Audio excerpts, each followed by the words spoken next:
আমি ক্ষেত্রায় পানি দিবার কইলাম তুই তো পানি দেয় না, আমার কইলো পানি মারছে কই রে, আমার ধান খেত না মহিলা সব যেত হয়ে গেল গা। কালা রমাকান্ত হিরেনটাই আজকে তোরা পায়ে যায়, তোর বাটাম ছুড়ামু রে, তোর বাটাম ছুড়ামু। কেছে ভাই চিল্লা চিল্লি করতেছেন কে ভাই? ভাই চিল্লা চিল্লি করতেছি কি সাথে, কেছে? এই যে দেখেন আমার এই ধান ক্ষেত্রা হ্যাঁ হ্যাঁ মনে মরে গেছে গাছা।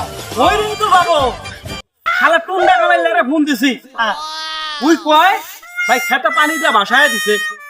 দেখেন কি বাসাইছে, আমার জমি একবারে হুগায়া যেতা হয়ে গেছে। এই ভাই এক পানিতে এক ফোঁটাও নাই। তাই দেখেই তো আমি কইতে হ্যাঁ, হ্যাঁ। ভাই, এটা মরে যাইতেছে গা। আমি তো মনে করেন যে দিশা পাইতে জেনে এখন ইরেস্টে আয় বসছি। ইরেস না রে ভাই, বিদেশ বিদেশ। ও বিদেশ, হ্যাঁ ওরে ভাই থাকতে থাকতে সব কিছু উল্টাপাল হয়ে গেছে ভাই, কি করুন এখন কি করা যায় ভাই? ও এখন এটা জেতা করতে একটা ভালো বুদ্ধি আছে জানেন? হ্যাঁ ওই যে পেট্রোল আছে না, পেট্রোল এক বস্তা পেট্রোল লাগে ঢাইলা দেন, সব জেতা হয়ে যাবো গা। একটা পেট্রোল এনে ঢালে দিমু। হ্যাঁ আয় শালা কই কি রে